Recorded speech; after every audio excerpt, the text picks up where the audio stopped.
Bom, hoje começa mais um CLJ Apresenta. Sejam bem-vindos. Eu mesma. Voltou. Tá bom, a própria pessoa cai da própria apresentação. Foi o peso do bom dia. Vamos lá. É, então, é um CLJ Apresenta, Clube do Livro Junguiano apresenta. Hoje a gente vai apresentar a Marie-Louise maravilhosa Von Franz, né? A autora desse livrinho aqui. Vocês estão vendo ali a imagem ao avesso ou a imagem correta? É ao avesso, é? Que aparece? Tá Tá correto? correta. Ah, então tá bom. E para mim aparece invertido. Então, é, eu quero deixar aqui registrado para quem ainda não acessou a parte reservada do clube, eu quero justamente deixar registrado o que que é o clube. Para quem está aqui e ainda não entrou, pode ser que queira entrar ou pode ser que ainda realmente não queira entrar. E também vou deixar registrado para quem vai assistir essa apresentação posteriormente, né? Porque vai ficar disponível no YouTube. Aí vamos lá, Neila apresentando suas telas.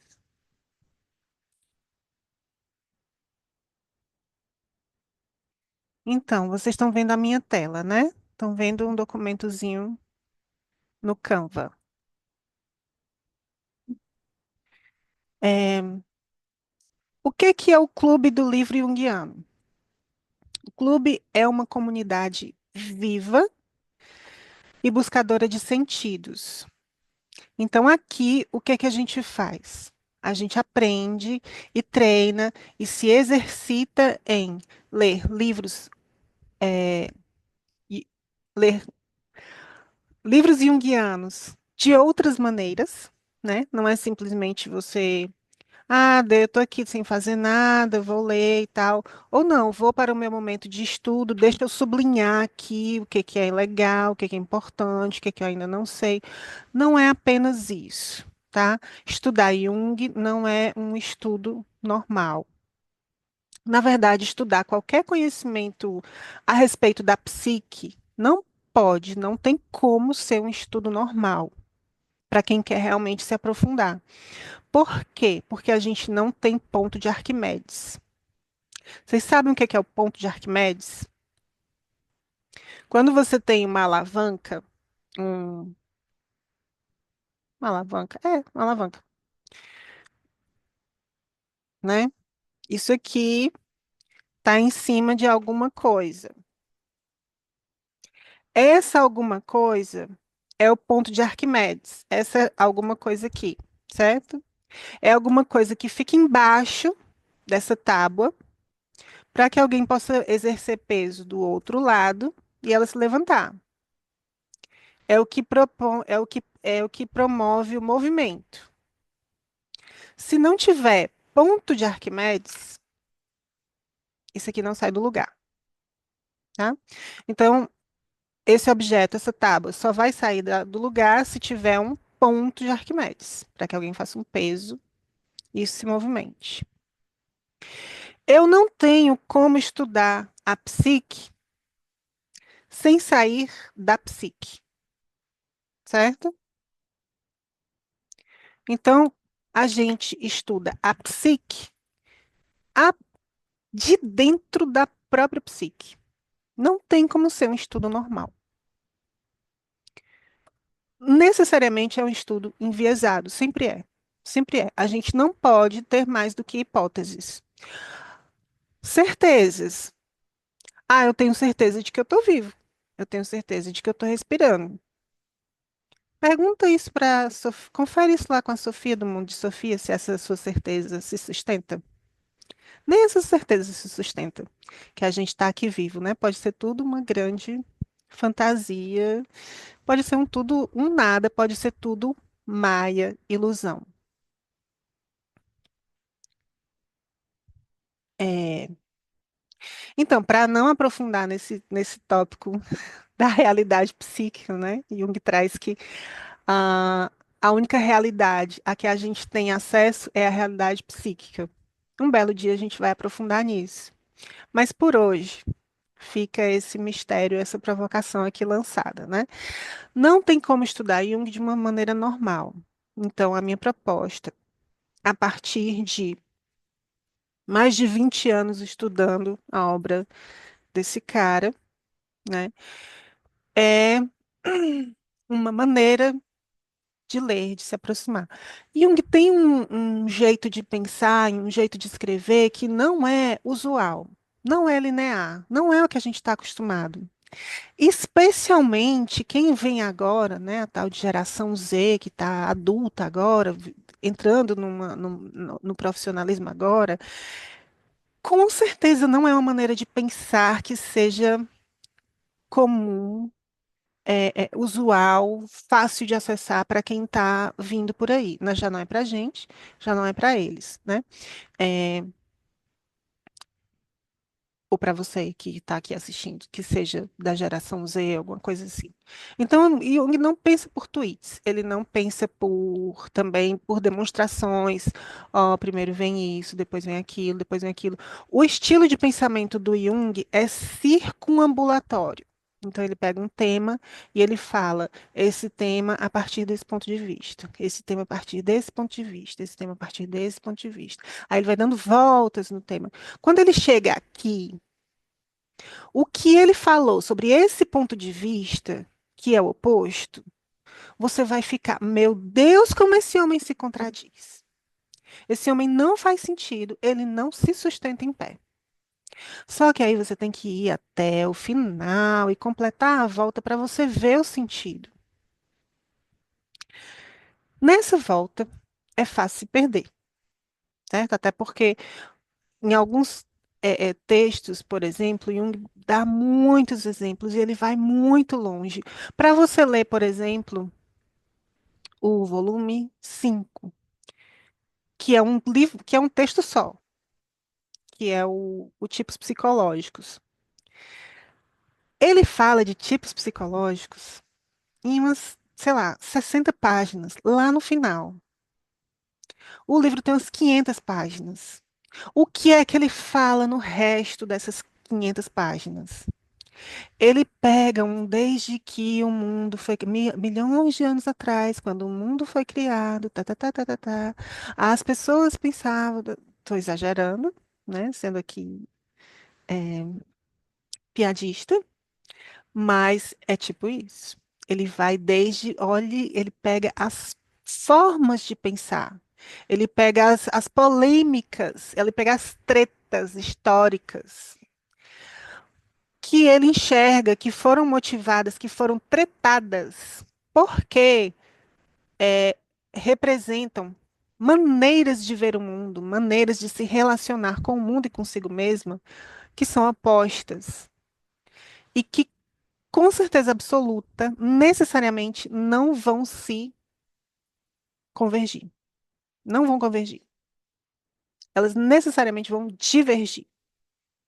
E se a gente não tiver consciência dessa divergência estrutural de tipos psicológicos, a gente não vai ter a menor chance de se entender e vai ficar eternamente no ciclo de samsara, rodando em torno de nominalista, é realista, é materialista, idealista, sabe? As maneiras opostas de pensar vão ciclicamente dominar o espírito do tempo. Ciclicamente, e essa roda nunca vai parar, certo?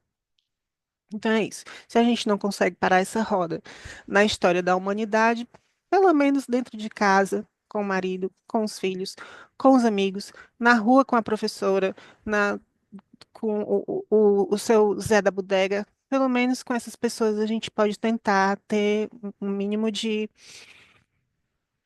ah, compaixão pelo diferente, empatia pelo que houver ali de comum entre pessoas que representam tipos diferentes, por exemplo, né?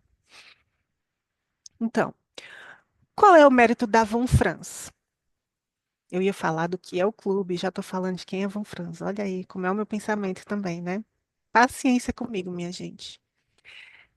É, a Von Franz, ela é um tipo pensamento, certo?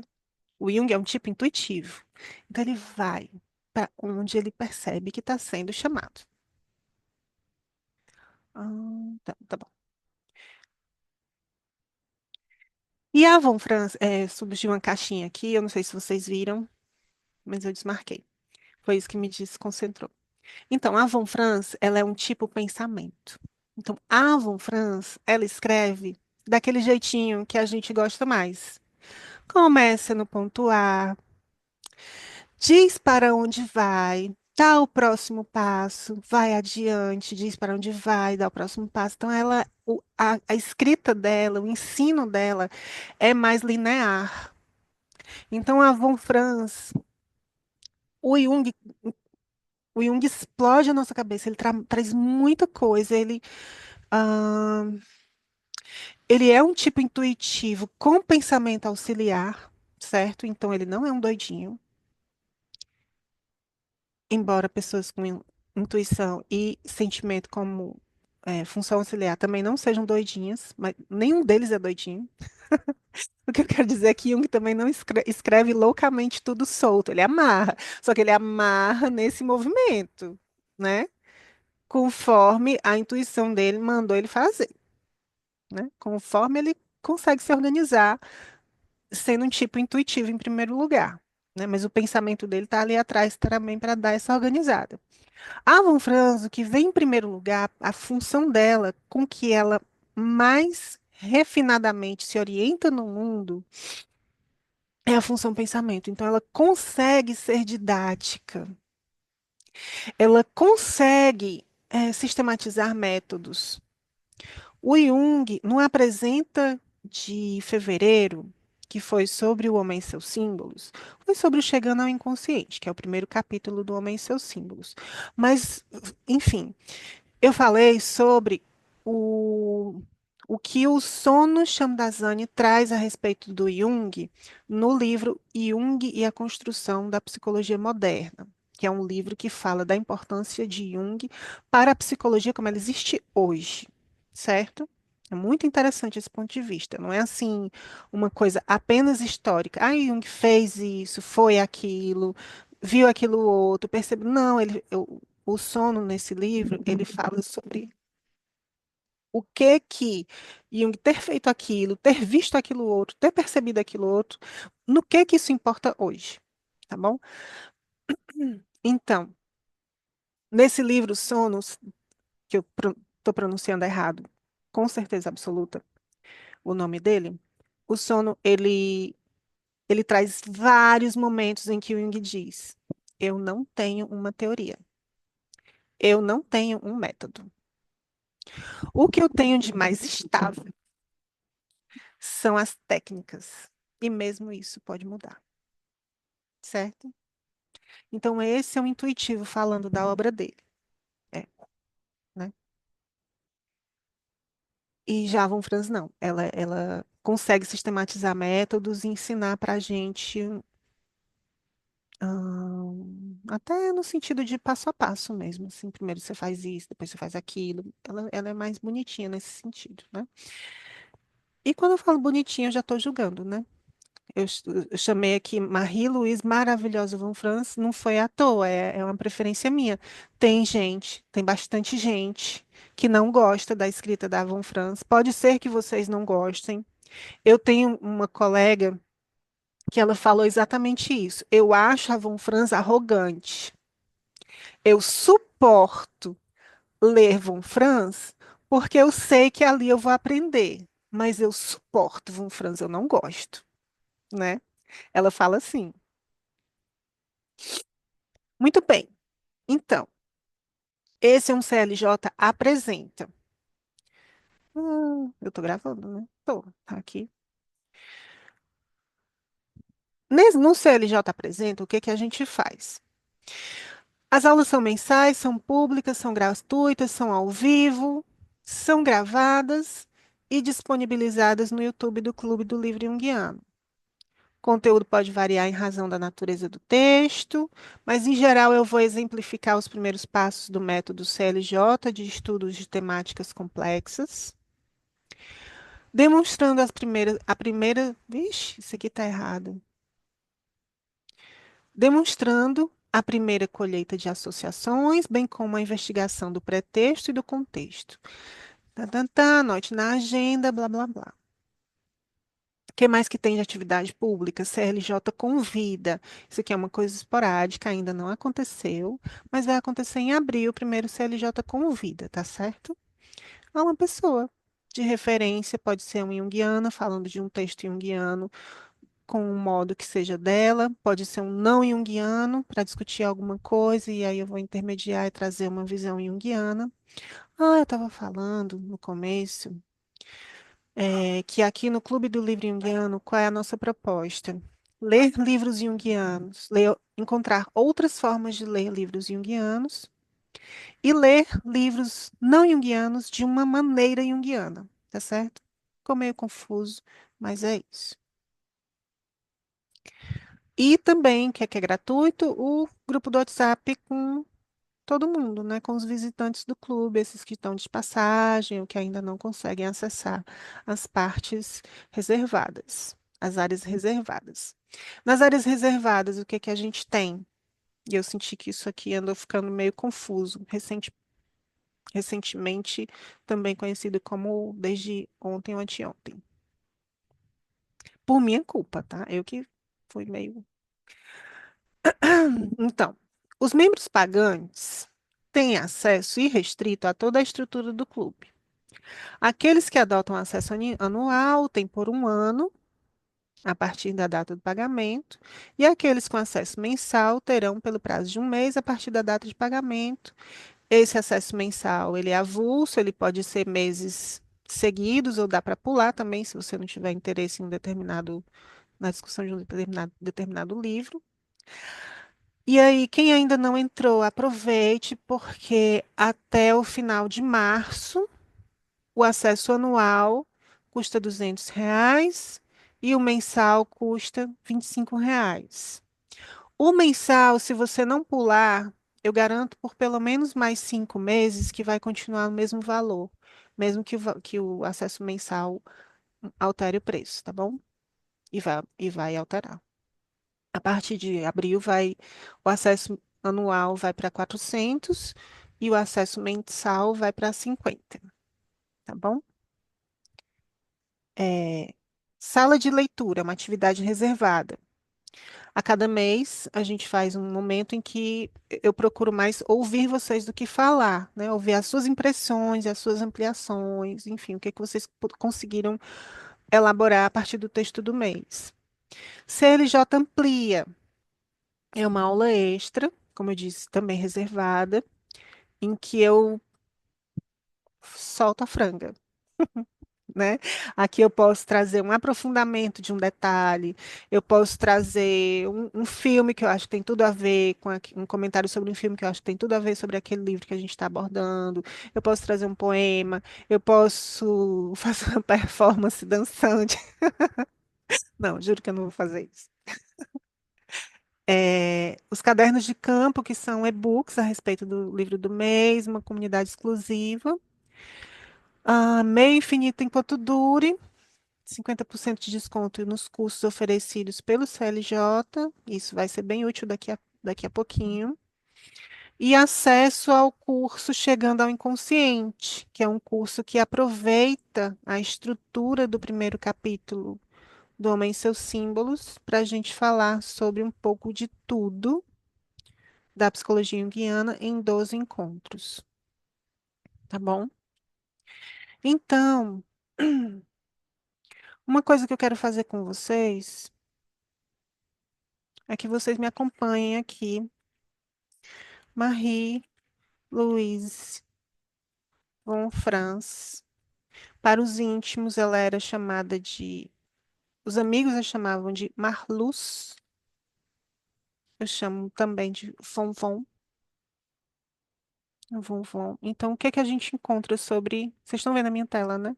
O que é que a gente encontra sobre a Von Franz quando a gente pesquisa sobre ela? Não tem muita coisa, tá certo? Tem muito livro, mas não tem muita coisa mesmo a respeito dela. Ela não é tão conhecida, né? Assim, quem é que já ouviu falar em Von Franz? Alguém daqui já tinha ouvido falar da Von Franz? Pois é, Carol, é tá? Von. Olha o que que tem na Wikipedia dela. Olha, os livros e pronto, né? Então, o que que eu estou fazendo aqui com vocês? É, no método CLJ de estudo de temas complexos, como é que a gente aborda o texto? A primeira coisa, se você já está decidido a ler aquele texto, né, não, você não está assim, vou me decidir, será que isso é interessante? Não, você já determinou que vai ler aquele texto, certo? Então, o que que você faz? Você explora o pretexto. É a primeira coisa. O que que é o pretexto? O título. O que será que quer dizer esse título? Autora. Quem é essa autora? Quem é ela na fila do pão? Na fila da baguete? Diga aí na fila do strudel. Quem é Von Franz na fila do strudel? Né? Os sonhos mostram como encontrar um sentido em nossas vidas, como cumprir nosso destino e realizar o potencial maior de vida que há em nós. Menino, será que sonha tudo isso mesmo? Olha só que livro interessante. Aí vou. Tradução, Roberto Gambini. Nunca ouvi falar, diz o leigo, né? Eu já ouvi falar, eu conheci ele, tá? Ele veio aqui em Fortaleza, num congresso de psicologia junguiana que aconteceu na Unifor.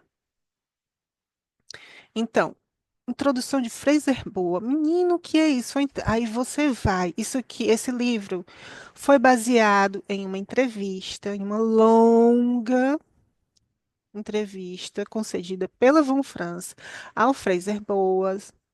Fraser Boa. Fraser Boas é um antropólogo. Fraser Boa. É, depois de muito procurar essa entrevista, eu encontrei no YouTube. Ela tem mais de 9 horas de duração. Então, eu não vou exibir essa entrevista aqui, mas posso passar o acesso para vocês, né? O endereço de onde tem isso. É um livrinho muito interessante. É um livrinho que já foi assim, o meu livro de dar de presente para pessoas que eu acho bacana, sabe? Aniversário, não sei o quê. Ah, vou dar esse livro aqui porque eu acho que essa pessoa merece conhecer a palavra de Von Von, né? Então, como é a estrutura desse livro? Novamente, a gente está aqui, me decidir esse livro, o que que eu vou fazer como primeira abordagem? Ler o sumário, né? Muita gente pula o sumário. Ah, tá bom, legal. Não, lê o sumário, né? Já começa a formular algumas hipóteses. Ah, isso aqui, então o caminho, a jornada intelectual que ela está propondo é isso, aquilo, isso aqui. Lê o sumário, tá bom? Aproveita mesmo. Agradecimento. Lê tudo. Não tem pena não. Lê o prefácio, lê a introdução. Você pode até, se for o caso, passar uma vista e ler com atenção mais tarde, se você, nessa passada de vista, achar que é interessante. Mas pelo menos passa a vista nesse tipo de coisa. Se tiver orelha, você dá uma olhadinha também. Esse aqui não tem orelha, né? Outra coisa que vale prestar atenção também é a editora, tá? Então, assim, a editora Cultrix tem muita coisa junguiana fora da caixa na editora Cultrix, que eu acho que não existe mais. Não existe mais não. Mas você ainda encontra em sebo, também tem PDF, né? Enfim. Então, esse livro, o que que ele é? Pelo índice aqui você já vai ter uma noção. Ó, a psicologia básica de Jung é a parte 2.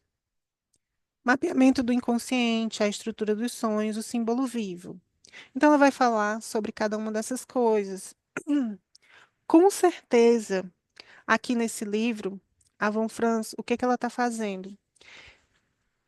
Ele foi organizado de uma maneira que meio que toca em todos os pontos principais da psicologia junguiana, com exemplos que foram captados em sonhos, né? A Von Franz é uma pessoa que já interpretou 65 mil sonhos. Então, ela tem material, ela tem repertório. E olha só como é interessante. A parte um, introdução, descida ao mundo dos sonhos. O Jung, no Homem e seus Símbolos, o primeiro capítulo que ele traz é o Chegando ao Inconsciente. Ele abre esse capítulo com um subcapítulo chamado A Importância dos Sonhos. E a primeira imagem desse capítulo é a entrada do túmulo de Ramsés. Aí a Von Franz vem e chama, não foi a Von Franz, né? Mas, enfim, em diálogo com o Fraser Boas, a introdução desse livro foi elaborada por eles em conjunto e descrita como a descida ao mundo dos sonhos. Vê se não parece. Vê se não parece uma entrada no túmulo de Ramsés para perceber a para chegar ao inconsciente e para começar percebendo a importância dos sonhos, né? Então tem tudo a ver. E também tem tudo a ver porque no fim das contas a editora, a coordenadora final da obra O Homem e seus Símbolos foi a Von Franz. Então, quem começa a estudar Jung, se reparar, vai vendo o nome da Von Franz aqui e acolá. Ela se tornou, ao longo da história, a principal desenvolvedora da obra dele. Aqui na Wikipedia tem um termo continuadora, importante continuadora. Muitas vezes ela é descrita como seguidora. Eu mesma já descrevi assim, em vários momentos. Mas finalmente eu cheguei numa palavra que me satisfaz para descrever o trabalho dela. Eu entendo que a Von Franz é uma desenvolvedora do trabalho do Jung, tá bom? Então reparem bem, a Von Franz, ela nasceu em 1915 e ela conheceu Jung em 1933. A Von Franz conheceu Jung com 18 anos. Jung nasceu em 1975. Então ele já tinha aqui por volta de 60 anos. E foi assim uma coisa que deu match mesmo, né? A Von Franz, na época que ela conheceu Jung, ela se interessava muito por matemática. Eu acho que ela estudava matemática, acredito até que ela tenha se formado em matemática, alguma coisa assim. Tem uma coisa nesse sentido, de que ela estudava matemática. Mas ela também, já que com 18 anos, ela conhecia latim e grego muito bem. Então, Jung, com a intuição dele, né, refinada, ali ativa, Jung, as pessoas que se aproximavam dele para conhecer a psicologia dele, para dispostas a trabalhar com ele, enfim, ele meio que ia captando algumas coisas, algumas potencialidades nessas pessoas. Então, o Jung, em relação a Von Franz, ele chamou assim: Marluz, venha cá. Eu acho que tem tudo a ver você me ajudar na pesquisa sobre alquimia. Você conhece latim, você conhece grego, você conhece matemática. Então, eu acho que vai dar match você com a alquimia, certo? E é isso. O grande papel que a Von Franz tem dentro da obra junguiana é a, a colaboração no estudo da alquimia, né? Foi uma grande parceira que ele encontrou nesse sentido, do estudo da alquimia.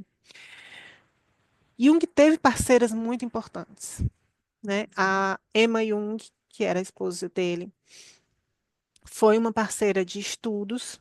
Ela teve um papel relevante, por exemplo, quando ele estava formulando a teoria dos tipos, ela teve um papel aí. Também teve um papel relevante a Emma Jung na exploração da questão da função anímica, ânima e ânimos, né, que dá para a gente resumir pelo termo, subsumir pelo termo função anímica, que é uma função que relaciona o eu com o inconsciente. É, outra colaboradora importante do Jung foi a Toni Wolff, que veio inclusive a se tornar amante dele, uma relação que durou um triângulo, né, que durou, que permaneceu, que perdurou durante vários anos da vida do Jung. A Toni Wolff teve um papel muito importante em apoiar o Jung no enfrentamento do desenvolvimento da própria personalidade nos seus momentos mais sombrios, né? E ela tem uma importância no estudo de como enfrentar esse caminho sombrio. Ela mesma também tem algumas publicações, embora não seja fácil de encontrar, em português. Nem sei, acho que eu nem encontrei. Nem. Existe em português, mas até agora eu nem encontrei para mim, né? Não, não acessei. Eu li alguma coisa, mas foi em inglês. E a Von Franz é essa terceira grande colaboradora que chega na vida dele, no papel quando ele estava, né, já nesse caminhando para o fim da vida, chega na vida dele quando ele tinha por volta de 60, já era uma coisa de conclusão de obra, né, de coroação de vida. Então ela chega nesse momento em que ele está imbuído com a conclusão do trabalho dele, que é quando ele se voltou mais profundamente para a alquimia. Tanto que existem as obras completas de Jung, as que não são bem completas, mas que em português a editora resolveu chamar de obras completas. E nas obras completas tem um livro, um volume, são três volumes, na verdade, né? Um texto importantíssimo, que é o Mysterium Coniunctionis. É sobre o mistério da conjunção, que é um texto alquímico super antigo, enfim, né? Uma das autoras, a autora do volume 3, se não me engano, é a Von Franz. Então, nas obras completas, todos os textos são de autoria do Jung, exceto esse, que é da Von Franz, né? Tem textos que foram escritos em parceria com outras pessoas, mas separadinho, isso aqui foi Jung, isso aqui foi outra pessoa, é esse. Então, a Von Franz é uma grande, tá certo? Ela que fundou o primeiro Instituto Carl Gustav Jung, que a partir daí só se multiplicou, tem Instituto CG Jung em tudo quanto é canto, né? Como psicoterapeuta analítica, analisou mais de 65 mil sonhos, escreveu mais de 20 livros, gravou vários filmes, né? Vários documentários, várias entrevistas. A Von Franz, talvez exatamente por ter conhecido Jung tão jovem, ela explica em uma das entrevistas que se colocou a tarefa, entre outras tarefas que ela se colocou, mas enfim, perante o público, ela se colocou a tarefa de ser uma pessoa que repassa a psicologia junguiana para os jovens, certo? Então, na época que ela conheceu Jung, ele era um idoso, ele era velho, pra gente, para quem não tem medo dessa palavra, Jung era um velho. A pessoa, 60 anos hoje é diferente de 60 anos em 1930, né? Vamos combinar. É, então, ele já estava realmente concluindo, se despedindo.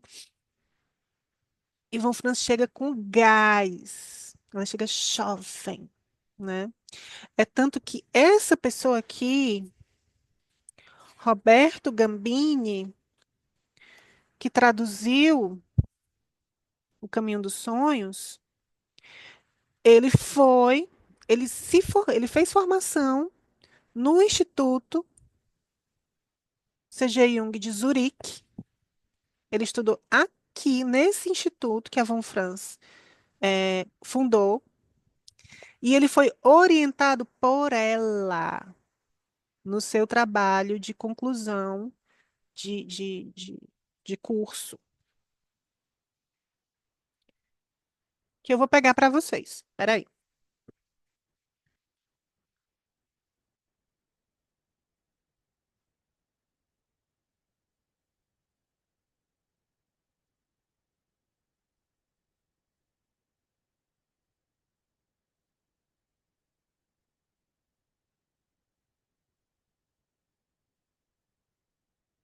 aqui.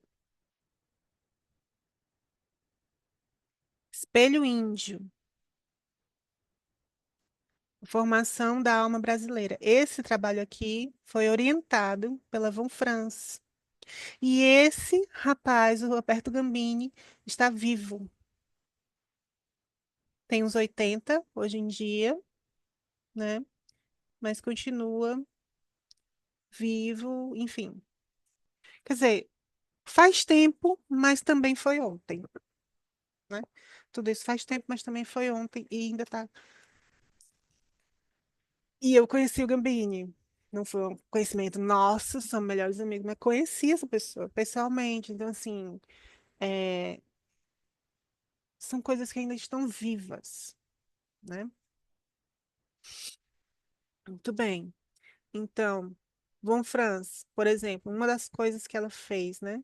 Ela foi a primeira pessoa a apontar a similaridade da estrutura matemática, olha aqui a Von Franz com a matemática, do DNA ou do ADN, com os padrões matemáticos que ela enxergou no I Ching, tá certo?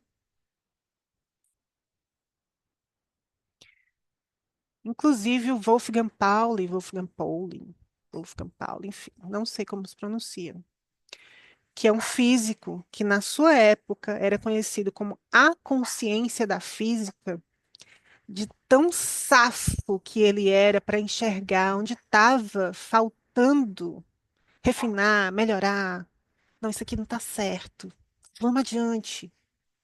Wolfgang Pauli foi analisando, foi paciente da Von Franz, para vocês terem uma ideia.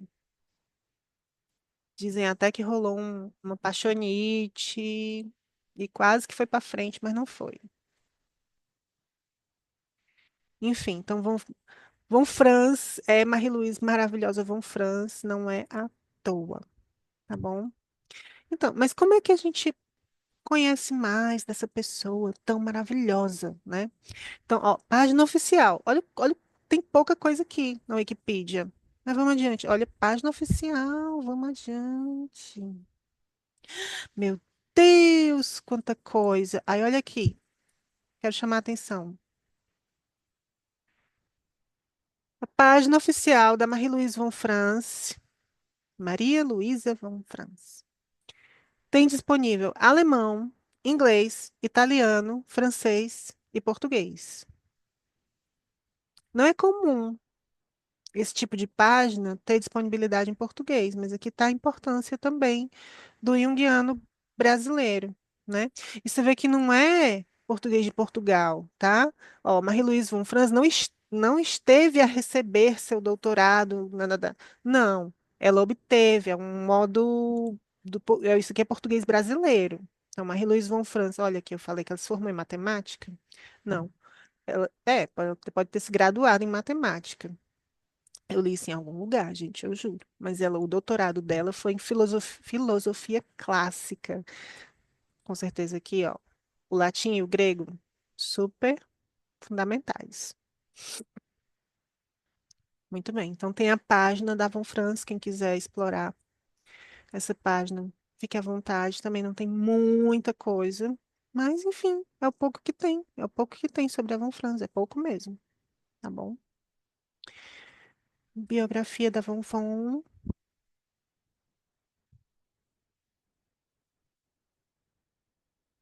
Viagens ao Egito e à Grécia. O bicho é chique. Tá vendo? Legado. É, uma notícia importante a respeito da Von Franz é que finalmente alguém enxergou a importância dela, o quanto ela é fundamental para a gente aprender mais sobre a psicologia junguiana. E desde 2021, 2021, por aí, é, estão sendo publicadas as obras coletadas que a editora Vozes, que publicou as obras do Jung, chamaria de obras completas, da Marie-Louise von Franz, né? Então, na Wikipedia tem listadas ali aqueles 20 livros. Ah, escreveu mais de 20 livros, e aí dá uma lista. Aquela lista é só o começo. Aquela lista é o que alguém teve a boa vontade de enxergar como destaque, destacadíssimo. Mas a Von Franz escreveu muito mais do que isso. Aqui, ó. Obras coletadas de Von Franz começaram a ser publicadas em 2021. Então já tem, acho que uns 6 volumes publicados, né? Está disponível apenas em língua inglesa por enquanto. Em algum lugar eu li que vai levar, tipo, anos para publicar tudo que ela escreveu. Então, os primeiros volumes, só para vocês terem uma ideia, os 3 primeiros volumes são sobre símbolos arquetípicos nos contos de fada. Só os 3 primeiros volumes, né? Fora toda uma obra que ela já tem publicada sobre contos de fadas, a individuação dos contos de fadas, a interpretação dos contos de fadas, a sombra e o mal nos contos de fada, o feminino nos contos de fada, a gata, um conto de redenção feminino, que é sobre um livro inteirinho, sobre um conto de fada, que, enfim, que foi o primeiro livro que eu li da Von Von, né? E foi o primeiro livro que eu li a respeito da psicologia feminina, do ponto de vista junguiano. Esse livro me deu cada lapada que ainda hoje eu vivo tonta por aí, né? Tem capítulo que eu realmente li e não entendi bulhufa, eu não tive olhos para enxergar o que estava escrito ali. Eu apenas enfrentei ele e percebi que eu ia aguardar que aquela compreensão chegasse em outro momento, quando eu pudesse pegar esse livro de novo. Quem sabe a gente não faz isso juntas, né? Gostei. Então, tá nos planos, tá nos planos. 2026 tá aí, lindo e maravilhoso chegando, né? É, muito bem. Então, quando a gente vai pesquisar esse pretexto, é isso. E o contexto do nascimento desse livro também eu já falei que foi a entrevista. Essa entrevista, ela foi concedida pela Von Franz já ali com uns 50 anos de idade, pela imagem, né? Eu não guardei aqui a data. Eu e o tempo, a gente não é muito bem assim íntimo, tá bom? Só para vocês saberem isso a meu respeito. Então, eu não guardei o ano direitinho que foi concedida a entrevista. Será que aqui diz? Aqui deve dizer, né? Mas então, essa entrevista, assim como O Homem e Seus Símbolos, é uma obra de maturidade, quando Jung já escreveu assim, quando já tinha refletido sobre tudo que tinha para refletir, enfim, né? É, não da mesma forma, porque Von Franz ainda viveu bons e longos anos depois dessa entrevista, mas ela já era uma pessoa madura, certo? Até porque Jung começou a virar Jung mesmo, esse Jung que ficou pra gente, já depois dos 35, assim, pelos 40 anos, foi quando ele virou esse. revelou ao mundo, né? Começou a revelar ao mundo esse Jung que a gente conhece e estuda. E a Von Franz, não, ela entrou nessa vida aos 18. Então, aos 50, ela já era uma anciã. É, muito bem. Aí, outra coisa que eu quero falar a respeito da Von Von, uma maneira de conhecer Von Von, de saber quem é Von Von, né? É, acredito que todo mundo já tenha ouvido falar desse livro aqui, Mulheres que Correm com os Lobos. Ele é super conhecido, né? Assim, ele é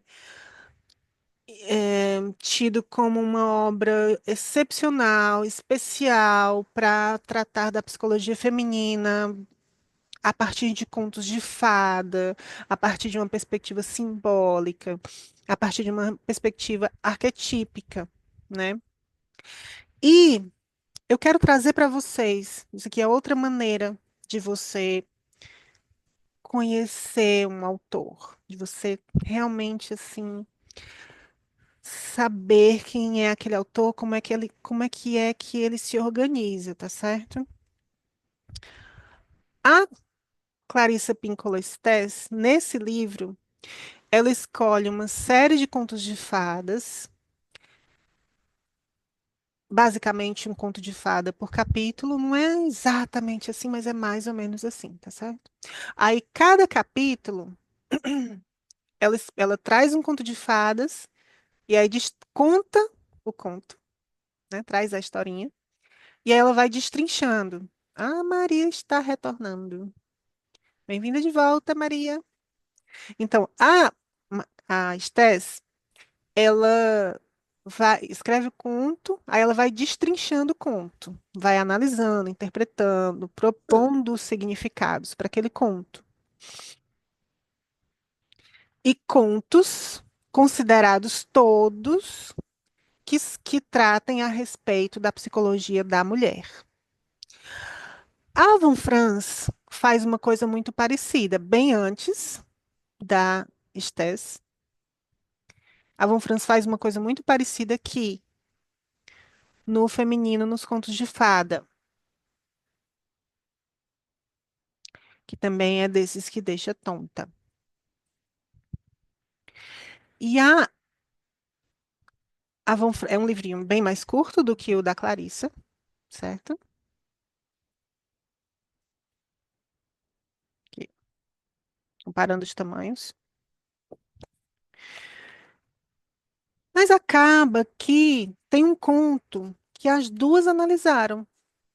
Então, olha só, para quem já conhece, por exemplo, a obra da Stess, ou para quem já ouviu falar e já tem curiosidade, enfim, né? Uma forma de saber quem é Von Franz é comparando a maneira como a Von Franz e essa outra autora, que hoje em dia é bem mais conhecida, abordam o mesmo conto, ambas dizendo que estão falando sobre a psicologia da mulher do ponto de vista junguiano, tá certo?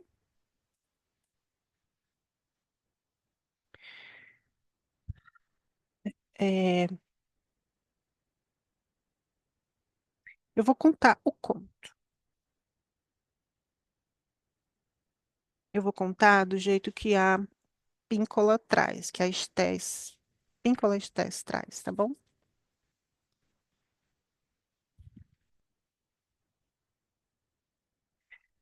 O conto é várias versões do conto em várias línguas. Essa personagem tem vários. O nome dela se escreve, se pronuncia de maneiras diferentes. A Estés chama de Vasalisa. Eu conheci a partir da Von Franz, primeiramente, e ela chama de Vasilissa.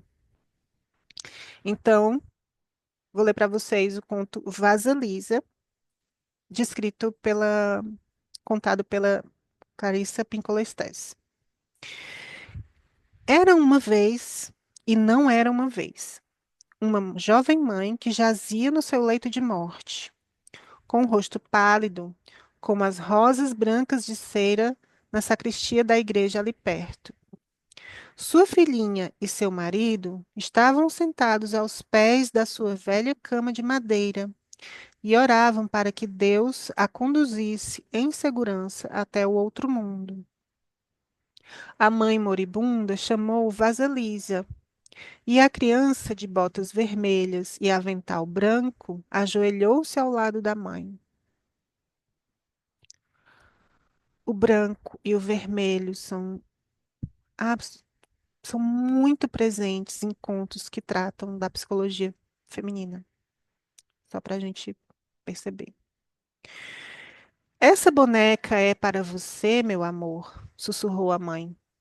E da coberta felpuda ela tirou uma bonequinha minúscula que, como a própria Vasilisa, usava botas vermelhas, avental branco, saia preta e colete todo bordado com linha colorida. Estas são as minhas últimas palavras, querida, disse a mãe. Se você se perder ou precisar de ajuda, pergunte à boneca o que fazer. Você receberá ajuda. Guarde sempre a boneca. Não fale a ninguém sobre ela. Dê-lhe de comer quando ela estiver com fome. Essa é a minha promessa de mãe para você, minha bênção, querida. E com essas palavras, a respiração da mãe mergulhou nas profundezas do seu corpo, onde recolheu sua alma e saiu correndo pelos lábios. E a mãe morreu. Então, antes de falecer, a última coisa que ela fez foi abençoar a filha e entregar para ela uma boneca. A criança e o pai choraram sua morte muito tempo. No entanto, como o campo arrasado pela guerra, a vida do pai voltou a verdejar por entre os sulcos e ele desposou uma viúva com suas filhas. Embora a nova madrasta e suas filhas fossem gentis e sorrissem como damas, havia algo de corrosivo por trás dos sorrisos que o pai de Vasalisa não percebia. Realmente, quando as três estavam sozinhas com Vasalisa, elas atormentavam, forçavam-na a lhe servir de criada, mandavam-na cortar lenha para que sua pele delicada se ferisse. Elas a detestavam, porque Vasilisa tinha uma doçura que não parecia deste mundo. Ela era também muito bonita. Seus seios eram fartos, enquanto os delas definhavam de maldade. Ela era solícita e não se queixava, enquanto a madrasta e as duas filhas eram entre si mesmas como ratos no monte de lixo à noite. Se quiser saber como ofender uma pessoa, né? Você basta dizer, você é como um rato numa lata de lixo à noite. Um dia, a madrasta e suas filhas simplesmente não conseguiam mais aguentar Vasilisa. Vamos combinar de deixar o fogo se apagar e então vamos mandar Vasilisa entrar na floresta para ir pedir fogo para nossa lareira, a Baba Yaga, a bruxa. E quando ela chegar até Baba Yaga, bem, a velha irá matá-la e comê-la. As três bateram palmas e guincharam como animais que vivem na escuridão. Por isso, naquela noite, quando Vasilisa voltou para casa, depois de catar lenha, a casa estava completamente às escuras. Ela ficou muito preocupada e falou com a madrasta. O que aconteceu? Como vamos fazer para cozinhar? O que vamos fazer para iluminar as trevas? Sua imbecil, reclamou a madrasta. É claro que não temos fogo. E eu não posso sair para o bosque devido à minha idade. Minhas filhas não podem ir porque têm medo. Você é a única que tem condições de sair floresta adentro para encontrar Baba Yaga e conseguir dela uma brasa para acender nosso fogo de novo.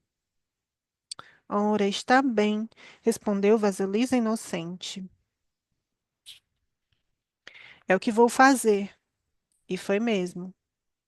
A floresta ia ficando cada vez mais escura e os gravetos estalavam sob seus pés, deixando-a assustada.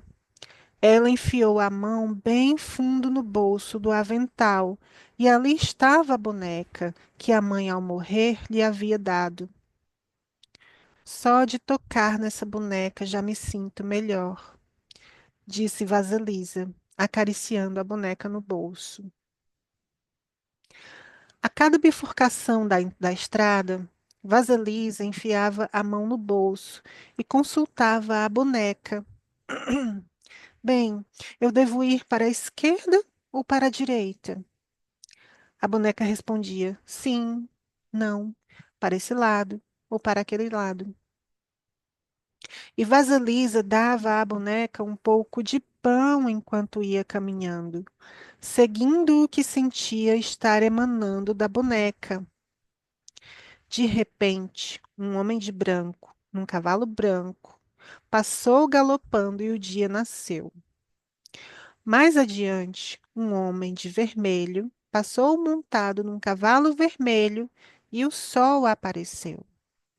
Vasilisa caminhou e caminhou e, bem na hora em que estava chegando ao casebre de Baba Yaga, um cavaleiro vestido de negro passou trotando e entrou direto no casebre. Imediatamente fez-se noite. A cerca feita de caveiras e ossos ao redor da choupana começou a refulgir com um fogo interno, de tal forma que a clareira ali na floresta ficou iluminada com uma luz espectral. Ora, Baba Yaga era uma criatura muito temível. Ela viajava não num coche, nem numa carruagem, mas num caldeirão com o formato de um grau que voava sozinho. Ela remava esse veículo com um remo que parecia um pilão, e o tempo todo varria o rastro por onde passava com uma vassoura feita do cabelo de alguém morto há muito tempo. E o caldeirão veio voando pelo céu, com o próprio cabelo sebento de Baba Yaga na esteira. Seu queixo comprido era curvado para cima e seu longo nariz era curvado para baixo, de modo que os dois se encontravam a meio caminho.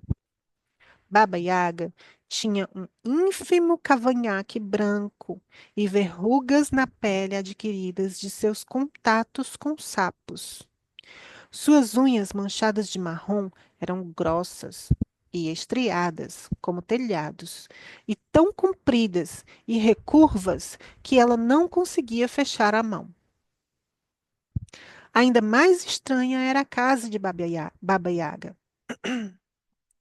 Ela ficava em cima de enormes pernas de galinha, amarelas e escamosas, e andava de um lado para o outro sozinha. A casa andava de um lado para outro sozinha com pernas de galinha. Ela às vezes girava e girava como uma bailarina em transe.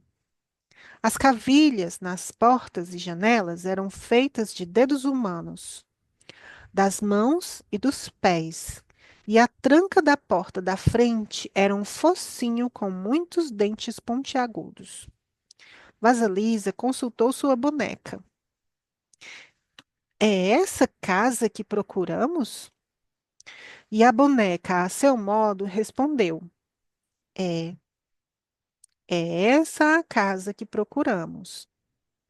E antes que ela pudesse dar mais um passo, Baba Yaga, no seu caldeirão, desceu sobre Vasilisa, aos gritos.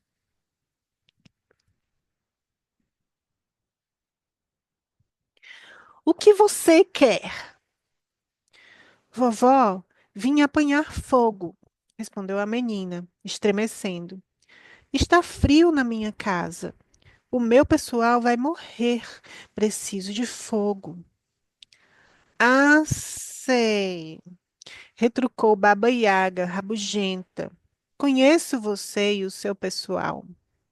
Bem, criança inútil, você deixou o fogo se apagar, o que é muita imprudência.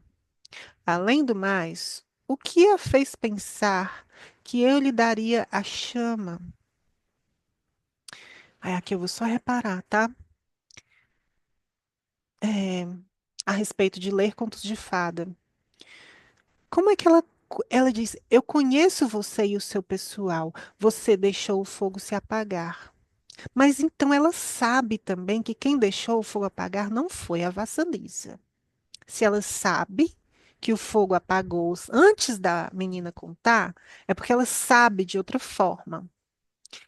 Isso significa uma ligação, uma conexão entre a Baba Yaga e a madrasta, né? Porque eu estou pedindo, né? Além do mais, o que a faz pensar que eu lhe daria a chama? Pergunta a bruxa. Porque eu estou pedindo, respondeu rápido Vasalisa, depois de consultar a boneca. Foi a boneca que disse para Vasalisa, disse do jeito dela, para Vasalisa responder assim: você vai me dar porque eu estou pedindo. Esse é o motivo de você me dar. Você tem sorte. Ronronou Baba Yaga. Essa é a resposta certa. E Vasalisa se sentiu com muita sorte por ter acertado a resposta. Baba Yaga, porém, a ameaçou. Não há a menor possibilidade de eu lhe dar o fogo antes de você fazer algum trabalho para mim. Se você realizar essas tarefas para mim, receberá o fogo. Se não. E nesse ponto, Vasalisa viu que os olhos de Baba Yaga de repente se transformavam em brasas. Se não, minha filha, você morrerá. E assim Baba Yaga entrou pesadamente no casebre, deitou-se na cama e mandou que Vasalisa lhe trouxesse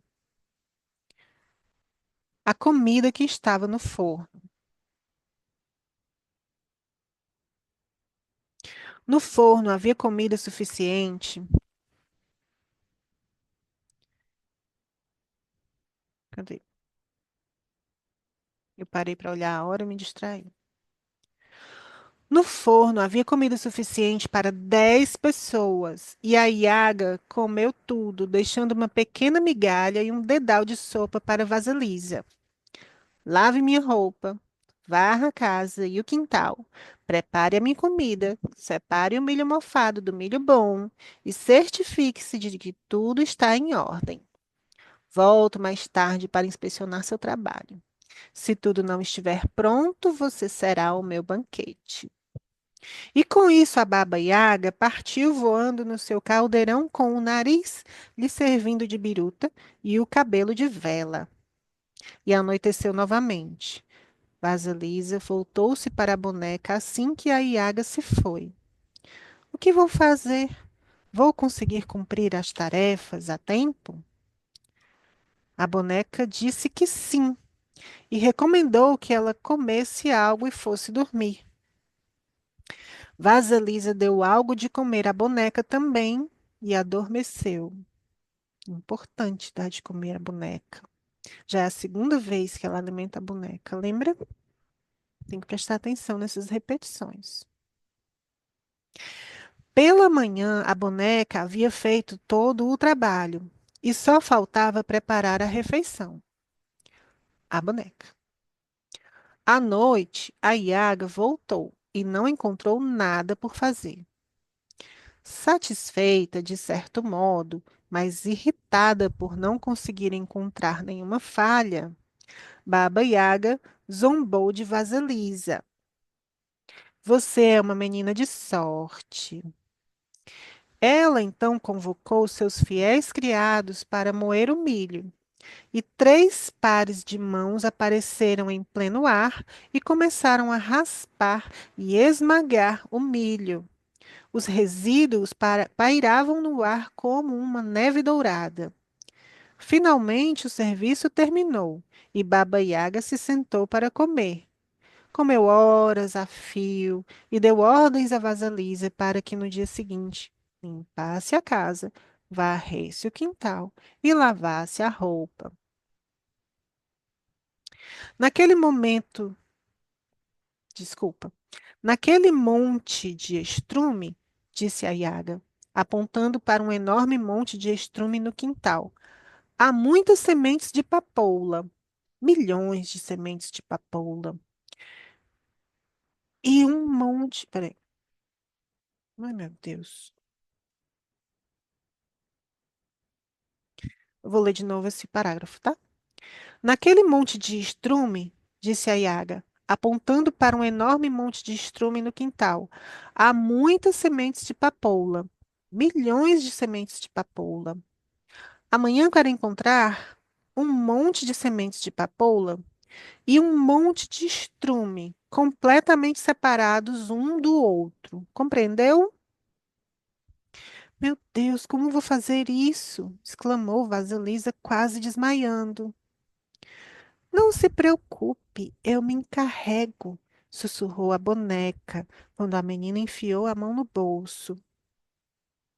Naquela noite, Baba Yaga adormeceu roncando e Vasilisa tentou catar as sementes de papoula do meio do estrume. Durma agora, disse-lhe a boneca. Depois de algum tempo, tudo vai dar certo. Mais uma vez, a boneca executou todas as tarefas, e quando a velha voltou, tudo estava pronto. Ora, ora, que sorte a sua de conseguir acabar tudo, disse Baba Yaga, falando sarcástica pelo nariz. Ela chamou seus fiéis criados para prensar o óleo das sementes, e novamente três pares de mãos apareceram e cumpriram a tarefa. Enquanto a Yaga estava besuntando os lábios na gordura do cozido, Vasilisa ficou parada por perto. E aí, o que é que você está olhando? Perguntou Baba Yaga de mau humor. Posso lhe fazer umas perguntas, vovó? Perguntou Vasilisa. Pergunte, ordenou a Yaga. Mas lembre-se, saber demais envelhece as pessoas antes do tempo. Vasilisa, Vasilisa perguntou quem era o homem de branco no cavalo branco. Ah, respondeu a Yaga com carinho. Esse primeiro é o meu dia. E o homem de vermelho no cavalo vermelho? Ah, esse é o meu sol nascente. E o homem de negro no cavalo negro? Ah, sim. Esse é o terceiro e ele é a minha noite. Entendi, disse Vasilisa. Vamos, vamos, minha criança. Não quer me fazer mais perguntas? Sugeriu a Yaga manhosa. Vasilisa estava a ponto de perguntar sobre os pares de mãos que apareciam e desapareciam, mas a boneca começou a saltar dentro do bolso. E, em vez disso, Vasilisa respondeu: Não, vovó. Como a senhora mesma diz, saber demais pode envelhecer a pessoa antes da hora. É, disse a Yaga, inclinando a cabeça como um passarinho. Você é muito ajuizada para a sua idade, menina. Como conseguiu isso? Foi a bênção da minha mãe, disse Vasilisa, com um sorriso. Bênção? Guinchou Baba Yaga. Bênção? Não precisamos de bênção nenhuma aqui nesta casa. É melhor você procurar seu caminho, filha. E foi empurrando Vasilisa para o lado de fora. Vou lhe dizer uma coisa, menina. Olhe aqui. Baba Yaga tirou uma caveira de olhos candentes da cerca e a enfiou numa vara. Pronto. Leve esta caveira na vara até sua casa. Isso, esse é o seu fogo. Não diga mais uma palavra sequer. Só vá embora. Vasilisa ia agradecer a Iaga, mas a bonequinha, no fundo do bolso, começou a saltar para cima e para baixo. E Vasilisa percebeu que devia só apanhar o fogo e ir embora. Ela voltou correndo para casa, seguindo as curvas e voltas da estrada, com a boneca lhe indicando o caminho. Era noite, e Vasilisa atravessou a floresta com a caveira numa vara, com o brilho do fogo saindo pelos buracos dos ouvidos, dos olhos, do nariz e da boca. De repente, ela sentiu medo dessa luz espectral e pensou em jogá-la fora, mas a caveira falou com ela, insistindo para que se acalmasse e prosseguisse para a casa da madrasta e das filhas. Quando Vasilisa ia se aproximando da casa, a madrasta e suas filhas olharam pela janela e viram uma luz estranha que vinha dançando pela mata. Cada vez chegava mais perto. Elas não podiam imaginar o que aquilo seria. Já haviam concluído que a longa ausência de Vasilisa indicava que ela, a essa altura, estava morta, que seus ossos haviam sido carregados por animais. E que bom que ela havia desaparecido. Vasilisa chegava cada vez mais perto de casa. E quando a madrasta e suas filhas viram que era ela, correram na sua direção, dizendo que estavam sem fogo desde que ela havia saído e que, por mais que tentassem acender um, ele sempre se extinguia. Vasilisa entrou na casa, sentindo-se vitoriosa por ter sobrevivido à sua perigosa jornada e por ter trazido o fogo para casa. No entanto, a caveira na vara ficou observando cada movimento da madrasta e das duas filhas, queimando-as por dentro. Antes de amanhecer, ela, a caveira, ela havia reduzido a cinzas aquele trio perverso. E acabou a história. Aí, para saber quem é Von Franz, para ajudar a saber quem é Von Franz, vamos comparar o que a Stess fala sobre esse conto, só um pouquinho. Só a parte que cada uma diz do que o conto se trata. A Stess, a primeira frase do capítulo é: a intuição é o tesouro da psique da mulher. É a primeira frase do capítulo. Antes dela contar o conto, quando ela está apresentando, quando ela vai dizer que vai contar o conto, é a primeira frase do capítulo dela. A intuição é o tesouro da psique da mulher. E aí, o que ela fala sobre o significado do conto? Ela fala que é um conto sobre a iniciação feminina, certo? E ela fala assim: a iniciação de Vasilisa começa quando ela aprende a deixar morrer o que precisa morrer. Isso significa deixar morrer os valores e atitudes de dentro da psique que não mais sustentam. Os que devem ser examinados com especial atenção são aqueles dogmas há muito aceitos que tornam a vida segura demais, que superprotegem, que fazem a mulher andar com passinhos rápidos, em vez de com longas passadas. A época durante a qual a mãe positiva da infância tem sua força reduzida e na qual suas atitudes também desaparecem, é sempre ocasião para um importante aprendizado. Embora haja um período nas nossas vidas no qual permanecemos acertadamente próximas à mãe protetora, por exemplo, quando ainda somos crianças mesmo, quando de uma recuperação de uma doença, ou de um trauma espiritual ou psicológico, ou ainda quando nossa vida corre perigo e o fato de ficar quieta nos manterá a salvo. Então, a Clarissa está associando ficar próxima à mãe protetora com ficar quieta também, né? E embora mantenhamos um vasto estoque de sua ajuda para toda a vida, também chega a hora de mudar de mãe, por assim dizer.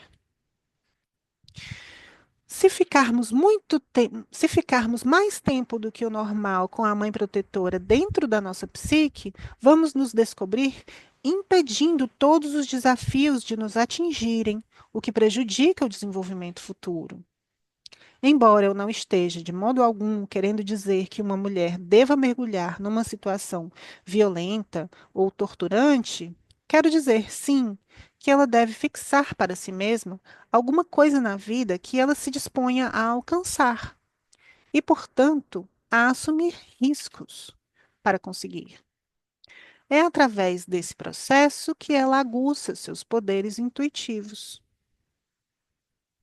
Então, ela amarra que a intuição é um tesouro para a mulher e que nessa jornada do desenvolvimento feminino, o que se ganha ao final é justamente essa intuição, o gozo dos poderes intuitivos.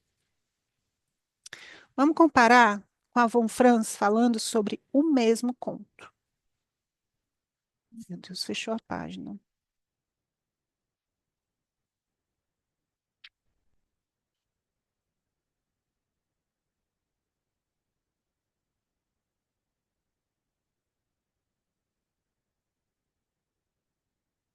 Só o jeito de contar a história, eu não vou ler o conto com as palavras da escrita da Von Franz, mas só o jeito de contar a história já é bem diferente.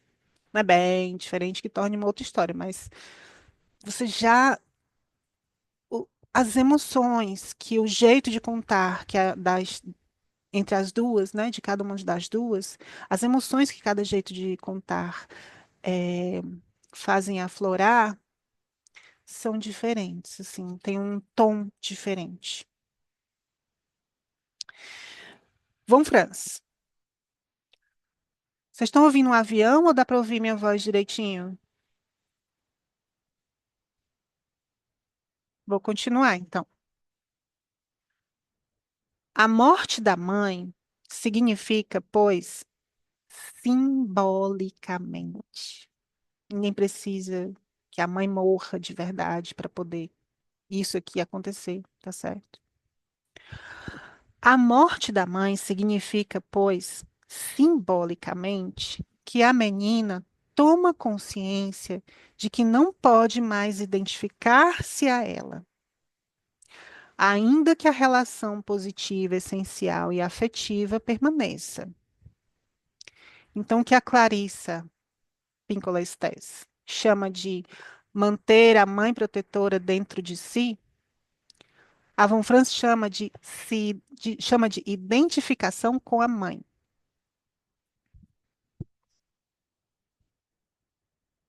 Identificação com essa mãe boa, né? A morte da mãe é, portanto, o início do processo de individuação. A Stés chama de iniciação feminina, jornada de iniciação feminina. A Von Franz chama, pelo termo técnico junguiano, processo de individuação, que na verdade é uma tautologia, porque a individuação é um processo, então bastava ela dizer que a morte da mãe é, portanto, o início da individuação. É assim que eu escrevo. A menina deseja. A menina deseja tornar-se um ser feminino positivo, mas à sua maneira pessoal, o que implica a necessidade de passar por muitas provas até atingir o seu objetivo. A identidade arcaica, que é outro termo técnico junguiano. A identidade arcaica mãe-filha é quebrada e o ser feminino toma consciência de seus limites. Aí está o problema crucial da psicologia feminina. As mulheres, mais do que os homens, tendem a identificar-se com os modelos de seu próprio sexo e a permanecer nessa identidade arcaica. Nas escolas para meninas, por exemplo, as alunas imitam o novo penteado de uma delas, ou então sua maneira de falar, o que as transforma num rebanho de ovelhas, todas iguais. A Von Franz não está dizendo que isso deve ser assim. A Von Franz não está dizendo que é da natureza feminina imitar umas às outras. A Von Franz também não está dizendo que foi ensinado às meninas a imitar umas às outras. A Von Franz não está optando por nenhuma dessas respostas. Ela só está dizendo que isso aqui é observado. Processos análogos ocorrem em pequenas cidades, ainda assais primitivas. Essa palavra é sempre polêmica, né? Primitivas. Mas vamos lá. Essa participação mystique, participação mística, que é um termo antigo da antropologia, que é sinônimo de identidade arcaica, esse termo que apareceu mais antes um pouquinho. Essa participação mystique arcaica exerce uma grande influência sobre as mulheres, que, em geral, se interessam mais do que os homens pelos eros e pelas relações humanas. Então, se as meninas permanecem mais tempo num gesto de imitar outras pessoas, é uma consequência disso que elas se interessem por pessoas. O fato de terem grande, não, o fato de terem dificuldades em se diferenciarem de outrem explica, em grande parte, creio eu, sua língua viperina, inconscientes de sua própria personalidade, no que ela tem de único. Gostam de falar mal das outras mulheres pelas costas e de pregar peças maldosas para marcar a diferença.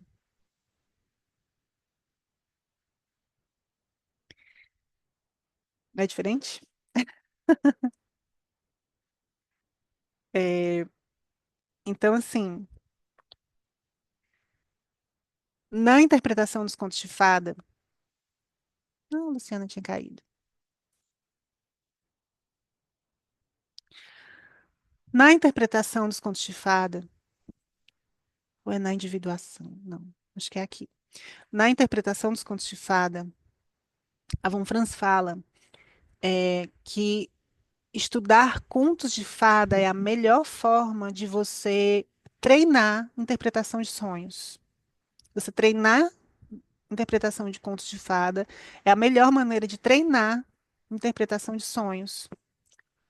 Porque ela tem uma hipótese de que cada conto de fada nasceu de um sonho de uma pessoa que foi contando, né? E aí naqueles tempos assim mais antigos, em que as histórias ganhavam um colorido maior, né? Assim, aí vai, conta para um, conta para outro, daqui a pouco é um povoado contando aquela história. Então, as várias versões de um conto, elas vão firmando fantasias de um povo, né, de grupos humanos. E aí chegam sem tanta elaboração quanto uma história mitológica, né, que já tem que já tem personagem com muitos nomes, quer dizer, dificilmente num conto o personagem tem nome. Quando tem nome, é assim, é João, é Maria, Vassalisa parece que também é um nome comum, Baba Yaga é um nome super comum para bruxa, né? É, então não é assim, Hera, Perseu, não tem esses personagens tão bem definidos como, como nas mitologias, né? E aí a Von Franz fala assim, é, como é que você sabe que você está interpretando realmente um conto de fada? É quando você reconta, é quando você traduz o conto da língua em que ele foi escrito, que é uma língua de fantasia, de metáfora, para a língua junguiana. Você realmente está interpretando um conto de fada quando você consegue recontar aquele conto usando termos técnicos junguianos. A Clarissa, a Estés, pra, né, chamar pelo sobrenome, ah, ela traduz o conto de fada para uma linguagem que ainda é um pouco fantasiosa. Ela traduz para uma linguagem ainda metafórica. Ai, manter ou não manter a mãe dentro de si. Enquanto a Von Franz chama de identificar-se ou não com a mãe. Então, são pegadas diferentes. Se o seu interesse for numa leitura gozosa da psicologia junguiana, tudo ok, permanecer com a estés.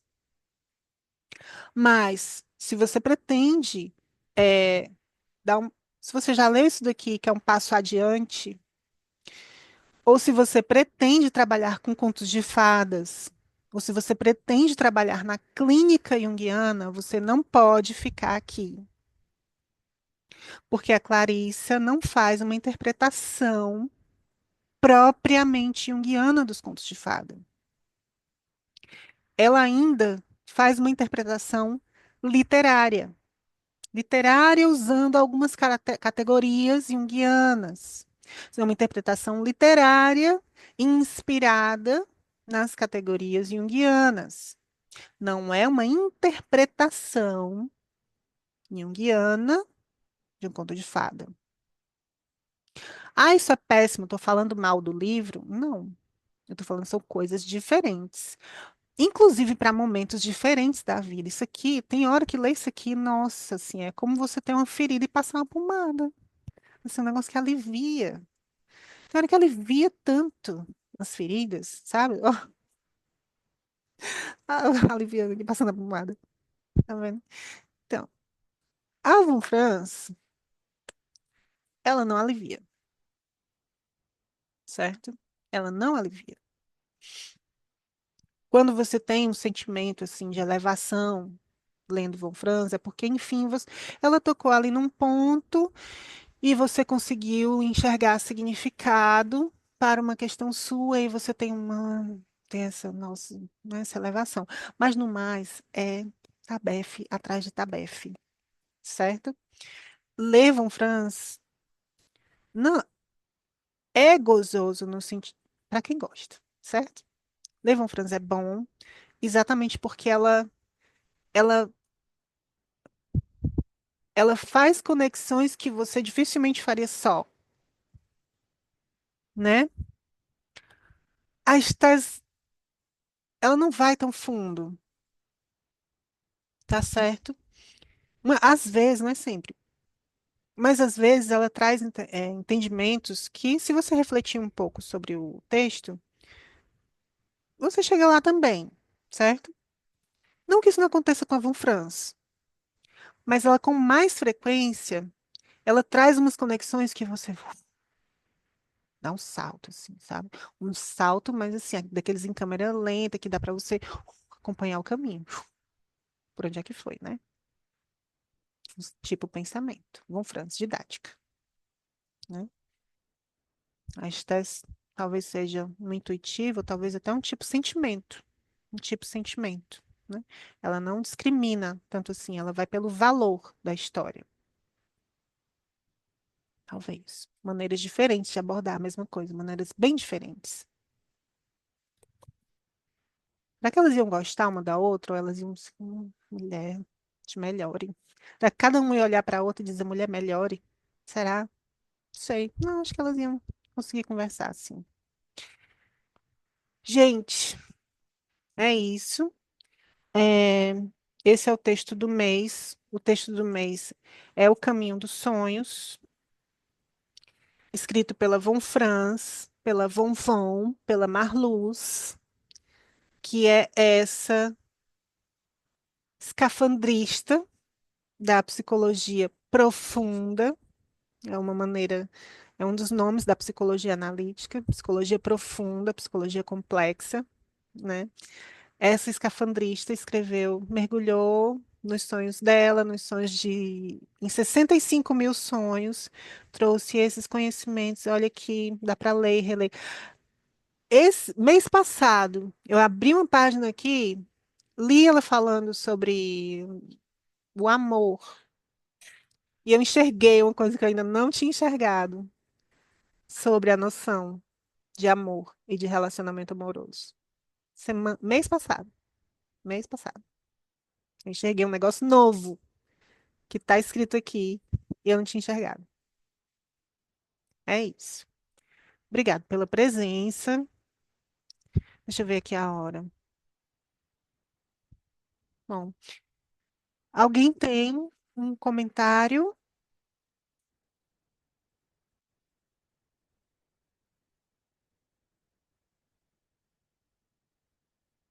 Não, mas é muita coisa para ler, né, amiga?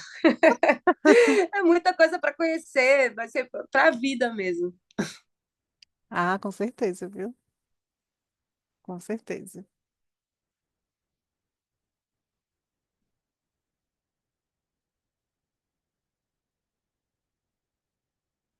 Cadê? Como é que eu volto? Não, não sei não como é que eu volto. Fica aqui.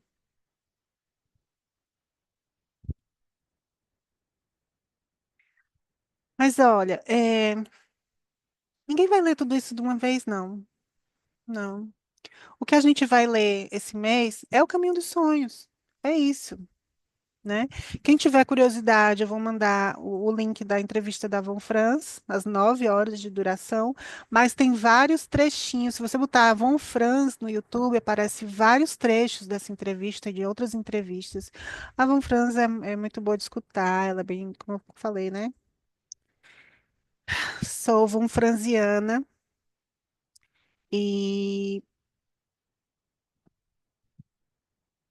esse livrinho ele é muito interessante.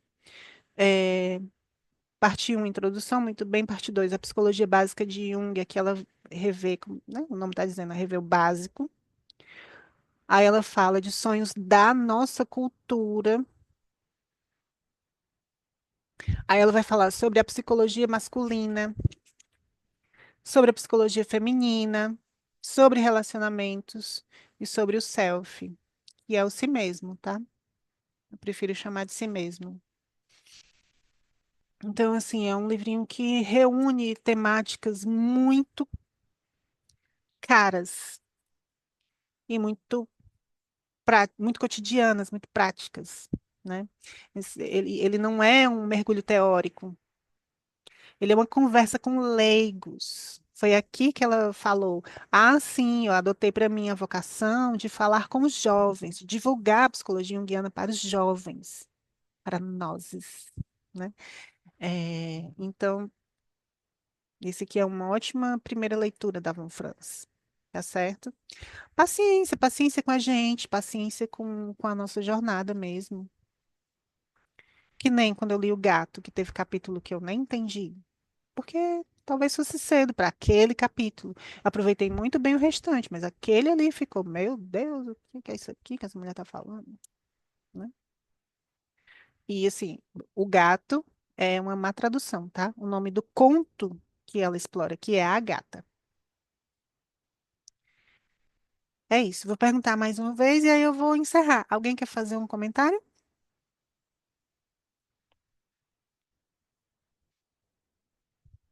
Também ninguém precisa comentar agora. Pode deixar maturar um pouquinho.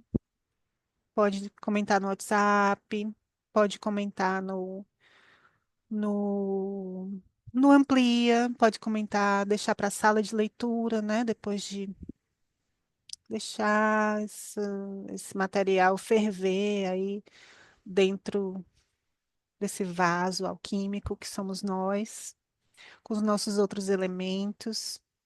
Vale também pegar um caderno e soltar as ideias, escrever, materializar, colocar para fora o que vier.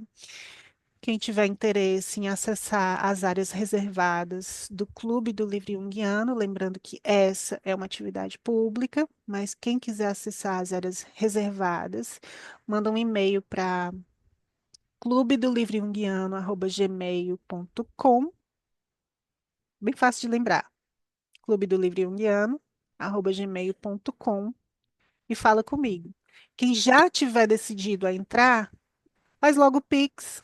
R$ 200 é o valor até o final de março. Faz logo o Pix e já manda o comprovante para esse e-mail. Clube do Livro Junguiano, @gmail.com.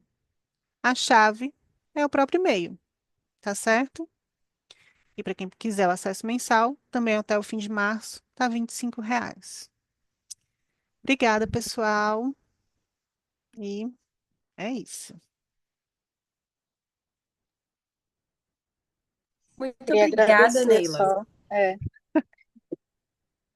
Valeu, valeu. agradecer e que a gente fica muito instigado com vontade de fazer as leituras todas. Ai, que bom, que bom.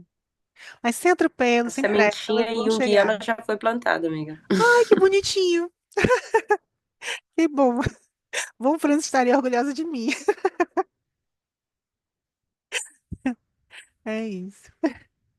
Obrigada, pessoal. Até. Boa sexta. Beijo, mulheres. Sextou.